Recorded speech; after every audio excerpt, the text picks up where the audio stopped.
આ ઘણા નથી કહેતા કે માણાનું અત્યારે જીવન ટૂંકું થઈ ગયું કે આ બધું દવાઓ વાળું થઈ ગયું, નામ થઈ ગયું, નામ થઈ ગયું. ત્યાં માં હો વરા ઉપર જીવા નામની દુકાનો શું નોખી હતી?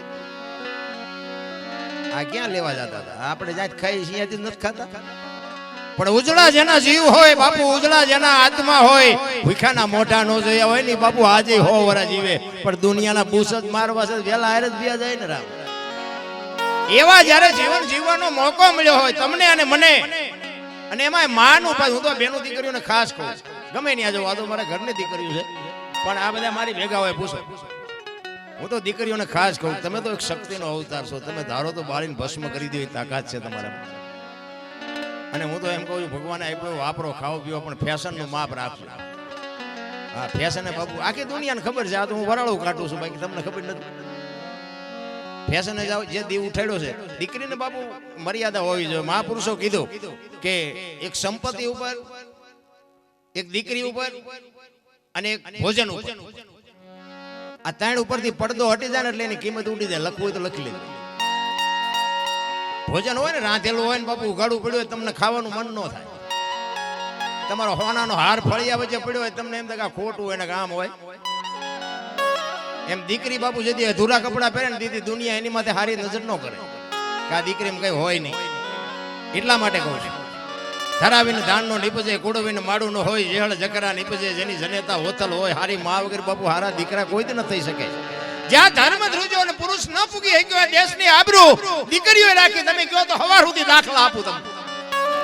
જ્યાં પુરુષ થાકી ગયો સગાસેનો દાખલો લ્યો, જલારામનો લ્યો, હરિશ્ચંદ્ર રાજા અયોધ્યાનો મહારાજા કાશીની બજારમાં રીંગણા વેસે બૈરું વેસી નાખ્યું. ભલામાં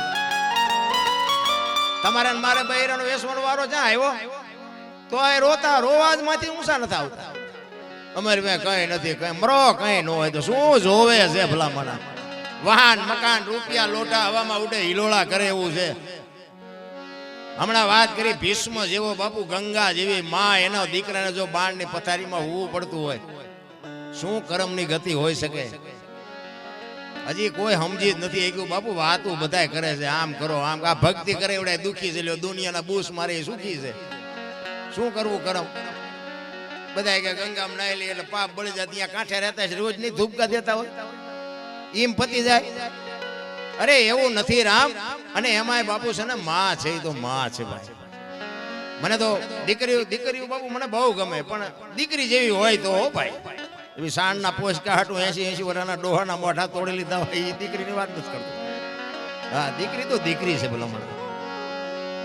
મમતાનો મહાસાગર કહેવાય ભાઈ. માં છે ને પારકા પોતાના કરી શકે એ બાપુ દીકરી. ધોમ ધોમ સાહેબ એમાં ઉસરી હોય દીકરી. અને પછી એનો બાપ જેથી લગ્ન કરે ને, ખરાબ કાંચડી ઉતારીને વિયો જાય, એમ દીકરી વહી જાય કે હવે આ ઘર મારું નથી. દીકરી કહીએ કે તમારી મારી તાકાત નથી. સમર્પણની મૂર્તિ કહેવાય. એટલે પુરુષોત્તમ બાપુ વાણીમાં એક વાત કરે છે કે મારી માં તો મારી માં છે ભાઈ. અને વાત એ સાચી છે ને, મારી માં નો હોત તો હું નો હોત ને, તમારી માં નો હોત તો તમે નો હોત. આ દુનિયામાં દુનિયા બતાવવા વાળી જ બાપુ જનેતા છે. એક દેહમાંથી બીજો દેહ બનાવી અને આ દુનિયામાં બાપુ તમારું મારું આ સર્જન થતું હોય તો કેવડી વાત કહેવાય. એક જનેતા પોતાના દેહમાં એક લોહીનું દૂધ કરી અને તમને મને પાય અને તમારો મારો ઉછેર કરે ને, ઈ માં જો રોટલા વગરની આટા મારતી હોય તો જિંદગીમાં દાણા જોરાવો એટલે જોરાવજો. જો મતે તો મને કહેજો, કોઈ દી નો પતે. હું તો જ્યાં જાઉં ત્યાં મારી એક જ ભલામણ હોય કે ભાઈ મા બાપ ને સાચો. બસ બીજી હું ક્યાંય ભલામણ. ભાઈ કુટુંબમાં એકતા રાખો, વ્યસનથી થોડાક આગાર્યો, મા બાપની સેવા કરો બાપુ. જિંદગીમાં કોઈ દી મોળો દીધ ન ઉગે. અને માં ને બાપ ને પગે લાગીને જાઓ ને, આખી દુનિયામાં જાઓ બાપુ, ક્યાંય પગે ન લાગવું પડે આપણી ગેરંટી. માન બાપ જ નથી ગમતા. લ્યો તમને ન ખબર પડે, તમને ન ખબર એમ જ કરે. એટલે નહોતી ખબર એટલે 100 વીઘા રાખી હતી, હું 10 વીઘાના ઉલાળિયા મળ્યો કરવા. અરે મારા બાપ દેહના કોથળા કરી નાખ્યા, કોથળા. મારા દીકરા મારા દીકરા મારા દીકરા. ઈ દીકરા અગર જો એક રોટલાની આશા મા બાપને ન હોય તો જિંદગીમાં કોઈ દી ગાડું ન હાલે. ભલા 40 લાખની ગાડીઓ લઈને નીકળે, વાયલી સીટમાં જોવો કૂતરો બેઠો. હવે આમાં માં ને બાપાને બેહાર્યા હોય તો, અરે અમને સારું જોડું નથી જડ્યો, અમારો દીકરો કેવી ગાડીમાં ફેરવે, જિંદગીમાં કાંટો ન વાગે. રામ કરવાની જરૂર તો હા છે. હું તો એમ કહું કે માં જો જીવતી હોય ને બાપુ, હાજનું ટાણું હોય ને માં બેઠી હોય ને એના ખોળામાં કોક દીક માથું નાખીને પૂછજો કે માં મારો જન્મ થયો તેથી તને વેદના કેવી હતી, કોક દીક પૂછજો તો તમને ખબર પડે કે માં શું છે. માની હજી મને તમને ખબર જ નથી. પછી મર્યા પછી બાપુ ફોટા ને અગરબત્તીઓ કરે કઈ નહીં વળે, રોટલા દેખાડે, પછી ફોટા ને રોટલા દેખાડે, એમને ધરાવીને ખાવી. આવું ખવડાવ્યું હતું 2 વર્ષ જીવે એવું હતું. ભૂંડી હાલે તે માર્યા ને પછી રોટલા દેખાડવાના. અરે કોઈ મતલબ જ નથી નારાયણ. ભણતર વધ્યું, ભણતરની જરૂર છે 100%, પણ ભેગું ગણતર નથી. આપણા ગળટા હાવ અંગોઠા જાપતા, કોઈએ ન કીધું મા બાપને મૂક્યા છે. તો મને એમ થાય કે આ નકરા ભણતરને શું કરવા? ભણો ઘણો ભણવાની જરૂર છે 100%, પણ ભેગું ગણતર નહીં હોય ને તો બાપુ આ દુનિયામાં ગાડું નથી હાલવા. આ રોગ એટલે જ વિદ્યા છે. તમે જોતા પૈસા વાળા અહીંયા ડાયાબિટીસ ને હાર્ટ એટેક ને હુમલા ચાલુ જ છે. શું કરવું પૈસા ને? શું પથારી કરવી? ડોક્ટર એક જ વાત કરે, દાળ ભાત સિવાય કઈ ખાધું જ મર્યો. શું કરવા પૈસા ને? બોલો, કાંઈ છે જ નહીં ભાઈ. હળવા ફૂલ થઈ જાવ, કોઈની માથે વજન છે અને લઈને ફરે બધા મેં કર્યું. જાવ તાર લેતા જજો ને બીજા વાપરશે. અરે રામ, હળવા થઈ જાવ, કાંઈ છે. એટલે પુરુષોત્તમ બાપુ એની જનતાની બાપુ વાત કરે છે કે મારી માં તો મારી માં છે. સંતોએ છે ને આપણને બાપુ બહુ ટકોર કરી છે. અને આ વાણી જે છે ને બાપુ મહાપુરુષો બનાવી એના સમજવા માટે સદગુરુ જો એમના સમજાય એવી વાત એ નથી. આ એટલા બધા ભજન ગયા આજે હું બોલું ને એ તમને થોડુંક તો ઉતરે. બાકી ભજન કોઈ નહીં ઉતરે. આમાં 5-7-10 જણા બેઠા હોય એમાં ઉતરે, બાકી બધા ન ઉતરે. ભજન થોડુંક અઘરું છે. એની માટે સદગુરુ જોવે, આની માટે મંથન કરવું પડે. એમ નામ સમજાય એવું નથી. ઘડી ભલેની ખબર નથી કરે કલકી વાત, જીવ માથે જમણા ફરે તેતર માથે બાજ. આમાં ચિઠ્ઠી ક્યારે ફાટવાની કોઈને ખબર છે? તો ઠેકડા મારવાની જરૂર ક્યાં હતી? જોકે મેં મારી લીધા, બધા ઓળખે છે મને સારી રીતે. જોકે તમે બધાએ મને સાંભળ્યો અને બધાએ માણ્યો. તમે તો બધા ઘરના છો, પણ આ દુનિયામાં બધાએ મને સાંભળ્યો. અત્યારે દુનિયામાં બધા મને બોલાવે છે, સાંભળે છે. પણ છતાંય હું ઈશ્વરને એવી કૃપા કરું, ઈશ્વરમાં એવી અરજ કરું કે આ કમાણી કંઈક મારા મા બાપની છે. બાકી મારી કમાણી કેવી છે તો મારા છોકરા જો કંઈક બાપુ વ્યવસ્થિત થાય તોની વાત છે. મારા મા બાપે કંઈક સંસ્કાર નાખ્યા છે, નકર આપણે જેવા હારા હતા એ તો આવીને પૂછો તો ખબર પડે. પણ સમય આવે ને વળી જવાય. સમય આવે ને વળતા ન આવડે ને. કચ્છનો બારવટીયો જેસલ જાડેજો સતી તોરલને લઈને નીકળ્યો ને, સાસડિયા કાઠીના ઘરેથી લઈને નીકળ્યા. તોરલના હાથમાં એક તારો છે ને જાડેજાના હાથમાં તલવાર છે. જાડેજો તોરલને કહે છે તમે શું આ દુનિયાને ભરમાવો છો? હુતા નથી, હુવા દેતા નથી, રાગડા તાણો છો આખી રાત. ત્યારે તોરલ કહે છે જાડેજા તમને નહીં સમજાય, તમે જે કરતા હોય કરો, અમે જે કરીએ અમને કરવા દો. ઈ કે નહીં, હું જે કરું ને ઈ સાચું, તમે કરો ઈ ખોટું. મારી તલવાર કરે ઈ તમારો એક તારો ન કરે ને. તોરલે કીધું દરબાર ભૂલો છો, આ એક તારો જે કરે ને તમારી તલવાર ન કરીએ. નહીં કે એક ગાન 2 કટકા. ઈ કે હા, એક ગાન 2 કટકા કરે હોય ને જુદા પાડે તલવાર, જુદા હોય ને એક તારો કરે, તલવાર ન કરે. તમારી જો તલવારી કે મારી વધે અને તોરલ કહે છે મારો એક તારો વધે, અને જાડેજાએ કીધું તમારો એક તારો જો વધતો હોય તેનું મને પ્રમાણ આપો. અને આ પ્રમાણ વાળી વાતું છે. એટલે બાપુ એક આત્મો ગયો છે એની માએ ભજન શું કામ? રાહડા નો લેવડાવે, બેન્ટ વાજા નો વગડાવે. આ ભજન શું કામ? એક આત્મો જાય એની પાછળ સંતવાણી શું કામ રાખવી પડે? સંતોની વાણી જે કે બાપુ ગતિ આપી શકે આત્માને. જીવ છે ને શિવમાંથી જુદો પડેલો ટુકડો છે. જીવને શિવને એક કરવા માટે બાપુ બુદ્ધિ, વિજ્ઞાન, પૈસાથી જીવન શિવ એક કોઈ દી ન થઈ શકે. એની માટે જરૂર ભજન ની જ પડે. તોરલ જાડેજાને કહે છે માણા થઈ જાઓ, કાલ સમય ખૂટી રહેશે, ખબર નહીં પડે. નહીં, ઈ કે આનું પ્રમાણ આપો. ઈ કે સમય આવશે હું તમને પ્રમાણ આપીશ. ઈ વાત કરતા વાર લાગે. દરિયાનો કિનારો આવ્યો, હોડીમાં બેઠા ને બાપુ મધ દરિયે હોડી ફૂગી. ઈ પવને દિશા બદલાવીને ખોરડા જેવડા મોપા મીંડ્યા ઉલળવા, ચારે બાજુ લોટ મીંડ્યા ઉલળવા. કચ્છનો બારવટીયો બાપુ રહ મીંડો રોવા. તોરલ પાસે કહે છે તોરલ હોડી હમણાં બુડી જાય છે, આપણે મરી જઈશું. તોરલે કીધું તમે કહેતા હતા ને મારી તલવાર વધ્યા દરિયાને મંડો કાપવા, હમણાં પૂગી જાય છે. અને એ વખતે ભાઈ જાડેજાને હબાકા મીડ્યા આવવા. અરે તારી ભલી થાય, તારી આ એક બૈરું છે તો આના મોઢા ઉપર રેખા નથી બદલાતી. હું કચ્છનો કાળો નાગ, મારા નામથી બાપુ પંખી ફરફડે અને મારી આંખમાં આહુડા. ઈ તો જેદી ઓલા ઉઘરાણીયા આવે ને તેથી બાપુ હારા હારા રોવાના. હા, ઘરના ઉપાય છે ને બૈરા છે ને છોકરા છે, કોઈ નહીં બચાવી શકે. ઈ મધદરિયામાં કચ્છનો બારવટીયો બાપુ ચારે બાજુ નજર કરીને હારો ન દેખાણો કે હવે ક્યાં જાવ. તોરલ તોરલ મને બચાય, મને ખબર નહોતી આવી મોત ઉઘરાણી કરશે. તેથી સતી તોરલ કહે છે, જાડેજા તમે જેને માર્યા નહીં બધાને જીવવું હતું, કોઈએ તમારું ભૂંડું નહોતું કર્યું, પણ લોહીની શેડી ઉડે એમાં મજા આવતી હતી ને. મરી જાઓ, વહેલું મોડું મરવાનું તો છે, પણ મરી હકાય વાતું થાય. બાપુ મોત તો અઘરું છે, આવવાનું છે, આ બધાને ખબર છે આપણને. હું શું વાત કરો તો મારું ઝટ આવે સારું એમ કોઈની ઈચ્છા છે? હું શું વાત કરો કોઈ નથી મરવું. 1.5 વર્ષ થયા હોય તો કે હજી 2 વર્ષ જીવી લેવી. આવવાનું છે વાત મને ને તમને બધાને ખબર છે. જાડેજો તોરલ પાયે બાબુ બળફની પાટ ઓગળે ઓગળવા મળ્યો. તોરલ તોરલ મને બચાય. તોરલ કહે છે, દરબાર પાપના પોટલા દરિયામાં ફગાવી દો ને પૂન કર્યું હોય તો યાદ કરો. અલગ ધણી હમણાં ફુગાડી દે મુજાવમાં, હું તમારી ભેળી શું કાંઈ નહીં થાય. ઈ વખતે કચ્છના બારવટીયા બાપુ માલિકો ગાંઠ વાળી લીધી. જો આ હોડી કાંઠે પૂગે ને, હવે જીવું ત્યાં સુધી તલવાર નથી ઉપાડવી. અને ઈ હોડી પૂગીને બાપુ લાકડી પડે એમ તોરલના પગમાં પડ્યો. તોરલ મને આ માર્ગ બતાવો, ઈ ભજન. અને પછી માથે બાપુ દુનિયાએ ન કરવાની કરી, પણ જેસલે બાપુ પછી ન ઉપાડી. સધીરનો પ્રસંગ છે ને, સધીરના અહીંયા જઈને આવ્યા ને પછી તોરલ તૈયાર થઈને નીકળ્યા ને, જેસલ કહે છે, ક્યાં જાઓ છો? એટલે કે સધીર વસ્તુ નહોતો આપતો. વાત લાંબી છે, ટૂંકામાં કહું કે સધીર વસ્તુ નહોતો આપતો ને કે મેં વચન આપ્યું છે મારે અહીંયા જવું પડશે. અને પાછો જાડેજો બાપુ કાળ ઝાળ થયો. તોરલ તોરલ તે મારા કાંડા કાપી નાખ્યા. મને એક વખત જો તલવાર ઉપાડવાની રજા આપ ને, આખા અંજારમાં વાણિયાનું બી નો રહેવા દઉં. હજી ઝાટકા ભૂલી નથી ગયો. ઈ કે દરબાર આવી ગાડીમાં બેવો એટલે સ્ટેશન આવાજ આવે. શું કામ તમે ઊંચા નીચા થાવ છો? સધીરની તાકાત જ નથી કે મારા નજર કરીએ કે તમે હું કામ ઊંચાવ છો? પાછો જાડેજો મીંડો રોવા. તોરલ તમે આટલી મહેનત કરો તોય મારો કાળ કેમ ઉભો થાય એ મને ખબર નથી પડતી. બાપુ જાડેજાને માણા બનાવ્યો છે ને તોરલે, એ તો અત્યારે બાપુ દુનિયા બધી વાતો કરે છે. એક બજાર વચ્ચે નીકળે ને બારીઓ બારણા ફટો ફટ થાય, એનો બાપુ ધાક કેવડી છે અંજારમાં. ઈ જાડેજો બાપુ એક બૈરાના કપડા માથે લઈ અને નદીએ ધોવાઈ ગયો છે. જાડેજાને ફેરવી કેવડો નાખ્યો હોય છે.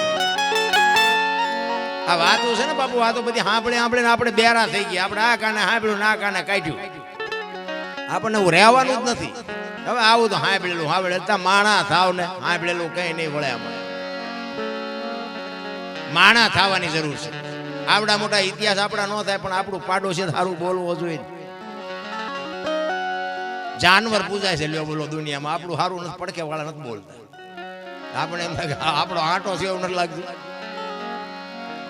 અરે મને તો એમ થાય કેવું જીવન મળ્યું છે. તમે જોવો તો વાહન મકાન, અત્યારે છોકરા કાજુ બધા એમની ઓગેટ કરે. બોલો આપણને પારલે નથી ચડ્યું. આપણે બજારમાંથી આપણે એમ થાય ભગવાન આપ્યું હાલો ને કાજુ બદામ લઈ જાય. આપણે છોકરાને આપીએ હાલે બેટા તારાડું ભાગ લાવ્યો, પાટીઓમાં નથી ખાવું. એટલે આ ખાને અમને પારલે નથી ચડ્યું. કહેવાનો મતલબ જીવે એવું આવ્યું છે. તમે જો થીગડા વાળું લુગડું કોઈ પહેર્યું, થીગડા ઉપર થીગડા ઠપકારીને આપણા બાપા આપણા દાદા બાપુ મર્યા. અત્યારે ફાટલા પહેરવાનું ચાલુ થયું. બોલો ઓલા જીન્સમાં માથા વ્યાજા એવડા પાંકા હોય. પાછા આપણે પેન્ટ કેટલાનું આવ્યું કે 5000 નું, એટલે ફાટલા 5000. તમે જોવો તો ખરા ઊંધું થઈ ગયું. ગાયો રોડ માંથી રખડે, કૂતરા તમે જોવો બંગલામાં છે, નથી દેખાતું? જોવો તો ખરા બધું ઊંધું થઈ ગયું. ચોખ્ખું ઘી બજારમાં ખપતું નથી. ઓલા દારૂ પીપડા ખપી જાય, બાવળિયા વેસે તો એટલે બોલો ઊંધું નથી થઈ ગયું. ભેંસું બેઠી ખાતી, એટલે ઊભી ખાતી હતી. માણા બેઠા ખાતા હતા. અત્યારે ભેંસું ઊભી ખાય, એટલે બેઠી ખાય. માણા ઊભા ખાય. બધું ચકડું ફેરવી નહીં. આ વાહન છે ને, વાહન માણા હાટું થઈને બનાવ્યા. માણાને આગામથી આગામ બિચારા હાલી તૂટી ગયા કે વાહન બનાવો માણાને સગવડ રહે. અત્યારે મેટાડોરમાં ભેંસું ફરીને લઈ જાય છે. માણા હવે 5 વાગે લાંબા સડા પહેરીને હાલ આપણે એમ થાય કે તમારા હાટું તો વાહન હતા, તમારા હાટું હાલવાનું હતું, વાહન ન શું કરવાનું, ઊંધું કરી નાખ્યું બધી દુનિયાનું. તમે જો બીડી આપણે બીડીની વાત કરીને કે કોઈ પણ વ્યસનની વાત કરો ને, વ્યસન વેચવા વાળા બાપુ કરોડપતિ છે, વ્યસન વાળા કોઈ કરોડપતિ નથી. તમે દારૂ વેચતા છે તમે જોજો પૈસાદાર છે, પીનારા હશે નહીં, અને એની જરૂર નથી, પણ છતાં એ બાપુ પૈસા વાળા થઈ ગયા. આ બીડી હોય, ગુટકા હોય કે માવા હોય, જે હોય એ વેચે છે, ઈવડા આપણે ખાય છે, એને જરૂર નથી, એનો હોય મરી ન જાય, પણ આ વેચે છે બાપુ કરોડપતિ થઈ ગયા. હવે આ ખેડૂ છે ને અનાજ પકવે છે બાપુ, ઈ નો જ મરી જાય તો ખેડૂ ભિખારી જ રહ્યા. ખેડૂ કોઈ પૈસા વાળા થયા જ નહીં, લોટ કિના વગર તો આખી દુનિયા મરી જાય એવું છે. તો ખેડૂની કોઈ કિંમત જ નથી. જેવું ઊંધું જેવું હાલ્યું. અમે સુરેન્દ્રનગર મહેતા માર્કેટમાં બેઠા હતા ને, એક વેપારી ની બેઠા હતા. એ મને વાતમાંથી વાત નીકળી, મને કે દરબાર કે અહીંયા રોજ કે એક 20 ટન ભરીને હોપારીની ગાડી ડેલી આવે. 20 ટન એટલે 1000 મણ થઈ ને, 50 મણનો ટન થાય લગભગ મારા અંદાજે. 1000 મણ હોપારી થઈ. એ કે રોજ એક ગાડી આવે 20 ટન, તોય માંડ પોગે છે. આમ સુરેન્દ્રનગર જિલ્લામાં બધે વિતરણ થતું છે. હવે તમે વિચાર કરો, 1000 મણ હોપારી શું ભેંસું ખાય છે? મૂળ તો આપણે જ વાટી જાય છે. 20 ટન હોપારીના પૈસા કેટલા થાય રોજના? હવે આ ચોખ્ખું ઘી ખાતું હોય એ ઉતરે એવું જ નથી ગળે. 60 વર્ષની ડોસ્યું હતી એમ કે 2 કટકા દેજે, 2 કટકા. પણ તમે ચીનપા જશો આ હોપારીઓ કઈ કઈ? અરે જો તો ખરા હાલ્યું.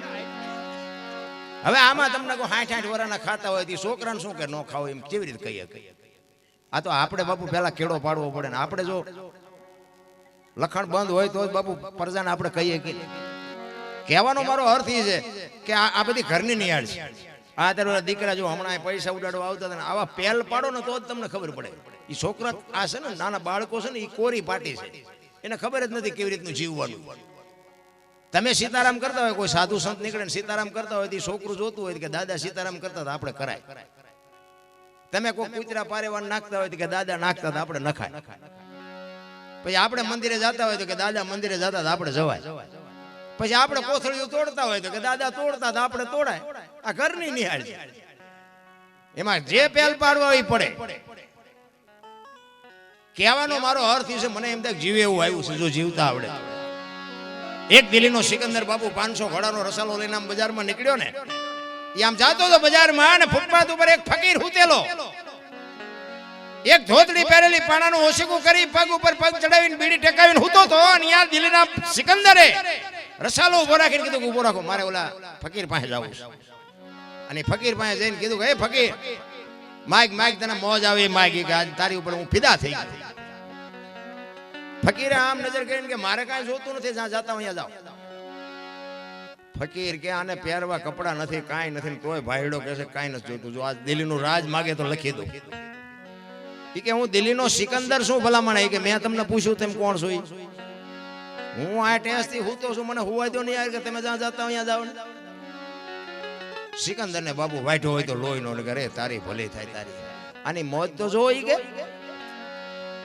અને એ દિલ્હીનો સિકંદર કહે છે કે આ દુનિયા છોડીને જદી જાઓ, ખુદાના દરબારમાં જઈને મારે કેવું છે કે આવતા જન્મમાં મને આવી મોજ દેજે, આવી ફકીરી દેજે, આવી મને મસ્તી દેજે. અને પછી જે ફકીર બોલ્યો ને એ જીવનમાં ઉતારવા જેવું છે. એ કે શું કહો છો તમે? એ કે હું આ દુનિયા છોડીને જાઉં ને તેથી ખુદાના દરબારમાં તારા જેવી મોજ માગવી છે, તારા જેવી મસ્તી માગવી છે. તેથી ફકીરે કીધું એ કે તમે કેદી મરો ને કેદી જાઓ ને ખુદાને હેરાન કરવા, એના કરતા આઈન પા કૂતરો બેઠો છે ને આઈન પા તમે જમાવો, રસાલાને જવા દો ને અત્યારે મોજ ચાલુ થઈ જાય. લ્યો આ પતે એવું છે. કરણ શું લઈ ગયો ને રાવણ શું ખોઈ ગયો ને પૈસા તો હાથનો મેલ છે ને લાવો એક બીડી, તા ઉખાડીને એક જોડી લઈ આવો ને. વાતું થાય છે રામ, કઈ નથી થઈ શકતી. સમય મળ્યો છે, મને તો એમ થાય બાપુ માણસને જો ઉપયોગ ન થઈ શકે, માણસનું જીવન બાપુ બેકાર છે, કાંઈ શહેરની વાત. બાકી તો મેં કીધું એમ બાપુ સારી જનેતા હોય ને, જનેતાએ જો સંસ્કાર આપ્યા હોય ને, તો હું તો એમ કહું છું કે આજે આપને ટેકા દે એવા સંતાન થાય, ન થાય એવું ખોટી વાત છે. એ માને ખુમારી હોવી જોઈએ. હું તો માવડીઓને દીકરીઓને ખાસ કહું કે ઉદરમાં સંતાનનો વિકાસ થતો હોય અને જન્મ થયા પહેલા રામાયણ ને ગીતાના 5-5 પાના વાંચજો ને જો બાપુ આપને ટેકો દેવું ન થાય તો બાપુ ભજન ગાવાનું બંધ કરી દેવું. આપણા શાસ્ત્રોની તાકાત જોવી હોય. હારા દીકરા એમ નામ ન થાય. હારા દીકરા દે, હારા દીકરા શું અહીંયા ગોદામ છે? હારા દીકરા એમ નામ દઈ દે. એની માટે તો બાપુ જનેતા કંઈક વાવે તો જ બાપુ ઉગે, બાકી કાંઈ નો મેળ પડે. મેં હમણાં કીધું એમ, જ્યાં ધર્મ ધ્રુજ્યો ને, સગાળસાની ઝૂંપડી આવ્યો, દીકરો કપાયો અને પછી કીધું કે હવે તમે વાંચ્યા થઈ ગયા, હવે મારે તમારા ઘરનું ખાવું નથી. તેથી સગાળસા ભાંગીને ભૂકો થઈ ગયા અને ચંગાવતીએ કીધું બેહી જાઓ, હવે ઈ બાવાનું સંભાળી લે. તેથી બાપુ આ દેશની શક્તિ આગળ થઈ હતી. સાધુ આમ હાલતો થયો ને, ખડકી આડી કરી, કીધું હે બાપુ બેહી જાઓ, બેહી જાઓ. ક્યાં જાવ છો? જેમાં વગર નથી જવાનું, બેહી જાઓ. કેવી રણચંડી બની છે તમે વિચાર તો કરો. વાણિયાની દીકરી ઊંદડું ન મારી કે દીકરો કેવી રીતે કાપ્યો છે. તમારે મારે બાપુ દીકરા નથી કાપવાના, બૈરાય નથી આપવાના, કરવત નથી મુકાવાના, કાંઈ નથી કરવાનું. કેવલ નામ આધાર કળિયુગમાં કાંઈ નથી કરવાનું.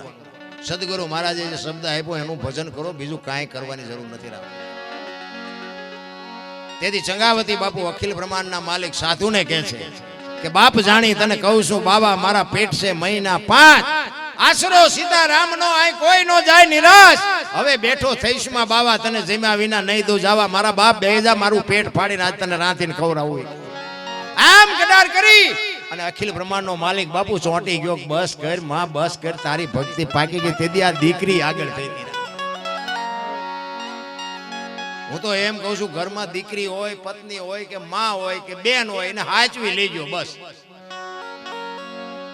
અને જે ભગવાન ભાગ્યમાં લખ્યું હોય એને નિભાવી લેજો. એક જગ્યાએ અમે આ બનેલો પ્રસંગ, ઘરમાં પતિ પત્ની રહેતા હતા ને, આ બનેલી હકીકત. આ બધું લાઈવ હાલે એટલે નામ ઠામ ન લેવાય ને ભૂંડા લાગી. હવે સવારે ફોન કરે. ઈ પતિ પત્ની રહેતા હતા ને, એ બેન ઘરનું કામ કરતા હતા ને ભાઈ ખેતીનું કામ કરતા હતા. એટલે બેન રસોઈ બનાવતા હતા ને, એમાં એક પાપડનું પડીકું રોજ આડું આવતું. એને એમ થયું કે પાપડ શેકી નાખવા દે, રોજ આડા આવે. હું મારો ઘરવાળો બે ખાશું. રસોઈ બધી બનાવીને ઓલો આવ્યો વાડીએથી, બેઠો જમવા ને બધું પીરસ્યું, પાપડ મૂક્યા. હવે ઓલો સાનો મનો ખાઈ લેતો આપણે પાસે હખણાય જ્યાં મરી છીએ. સાનો મનો ખાઈ લેતો કઈ વાંધો નતો, એને વંટોળીઓ ચડાવ્યો. એ કે આ પાપડ ભાંગી દે. એની વહુ કે ભગવાન તમને હાથ નથી આપ્યા.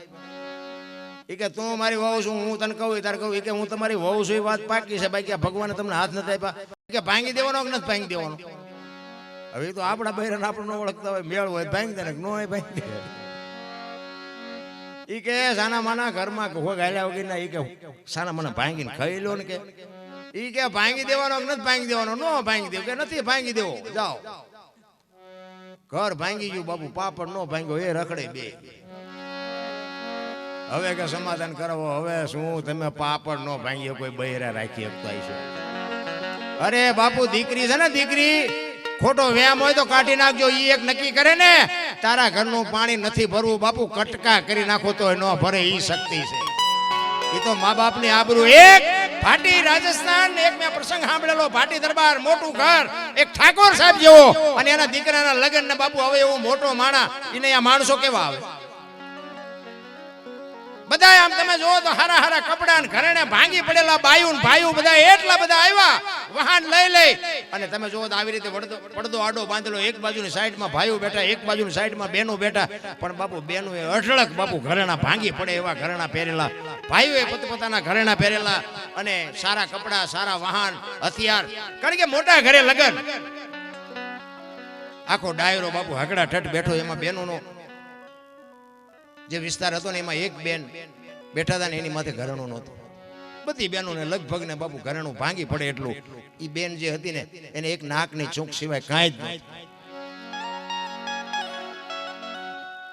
અંદરો અંદર બેનો બધી વાતું કરવા મંડાણી.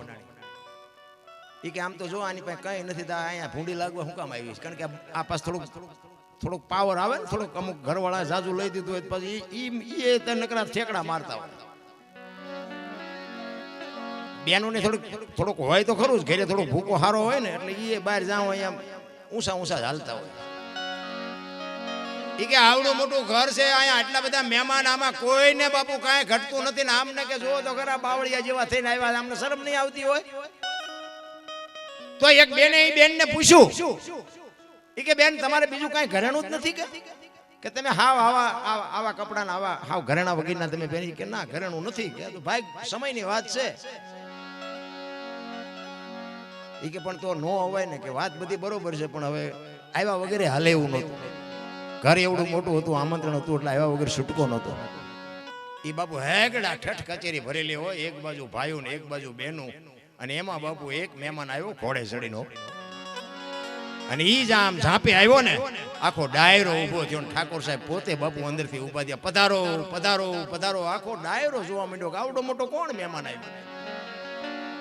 અને ઈ દરબાર માલપા આવ્યા, અને બાપુ બથું ભરી ભરીને બાપુ મળવા માંડ્યા. જે ઘરેણા વગરની બેન હતી ને, ઈ બેજી બેન ને કે જો આ આવ્યું ને ઈ મારું ઘરેણું, તમારા ઘરેણા આમાં બધા બેઠા છે, કોઈ સીતારામે ન કર્યા. અમે આ દુનિયાને રોટલા ખવડાવવામાં અમારા ઘરેણા વીઆઈ ગયા છે.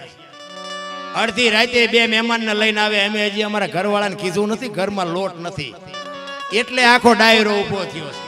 અને તમે નકરું મલકનું ભેગું કર્યું છે, તમારા સામું ન જોવે એમ. મારો કહેવાનો અર્થ એ છે બાપુ, રોટલેથી કોઈ દી રાંકા વેડા ન કરતા. અમારા મોટા બાપુ એવું કહેતા કે તમારા ઘરે જેથી મહેમાન ઓછા થાય ને તેથી સમજી લેજો કે તમારો દી મોળો ઉગવાનો હોય તો જ મહેમાન ઓછા થાય. મહેમાનમાં કોઈ દી બાપુ રાંકા વેડા ન કરાય.